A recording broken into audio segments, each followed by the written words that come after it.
Bryce Hoffman, how much credit does Alan Mulally deserve for saving Ford? A tremendous amount, really. I don't think you can understate the impact that he had on this company. I mean, this was a company that was on the verge of bankruptcy when he arrived there in 2006. It's a company that was at war with itself.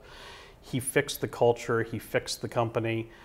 Under his leadership, it became, by the end of 2010, the most profitable automaker in the world, and it did it without a taxpayer bailout. What was the first thing he did when he took the reins over from Bill Ford Jr.? The very first thing he did was come up with a plan, a simple 4-point plan on how to turn the company around. And the reason this was important was because he needed to get everybody's buy-in on it. He needed everybody on the same page. He needed everybody to back his plan. So he came with a 4-point plan, which was to integrate Ford's global operations, which had never really been done before, to build cars and trucks that people actually wanted to buy, which might sound like a no-brainer, but in Detroit was kind of radical, finance the plan, which was obvious, and to get Ford's executives to work together as a team, which hadn't been happening.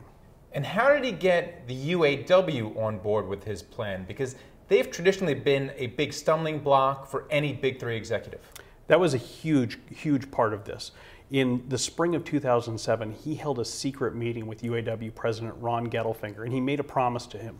He said, if you give me a contract with the concessions that I need to make cars and trucks profitably in the United States, I will bring product back to the United States that's currently being built in other countries. The UAW came through and gave him the concessions he asked for, and he kept his word. And today, right now, he's bringing the Fusion back from Mexico. He's building the Ford Focus in Michigan. If there was a single thing that he did to keep Ford from going down the road of GM and Chrysler into bankruptcy, what was it? You know, that's a really good question. I think it was more than one thing. I think each of those 4 points played a role, but I think one of the biggest things that he did was he got Ford to merge with itself.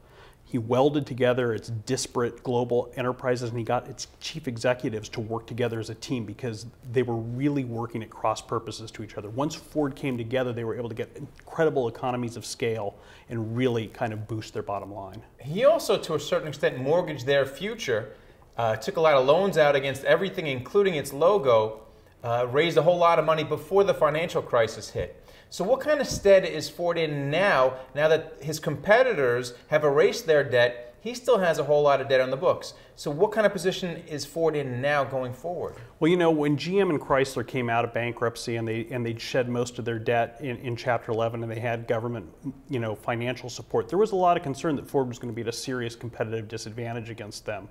But, you know, if you look what's happened over the past couple of years, Ford has really chiseled away at its debt, really worked to improve and strengthen its balance sheet, and right now I think is very competitive with its crosstown rivals. And how much longer does Alan Mulally stick around? Well, that's the multi-million-dollar question. I think that there's still some important things he wants to accomplish.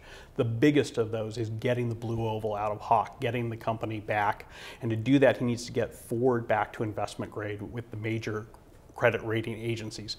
Beyond that, I think he really wants to do more than just make Ford survive. I think he wants to put it on a trajectory for profitable growth, profitable, sustainable growth. And with what's going on in Europe right now and with the challenges Ford faces being late to the game in Asia, there's still a lot of work to be done there. This market is stock pickers market. Stocks have rallied this year. We're coming into a Monday where we're going to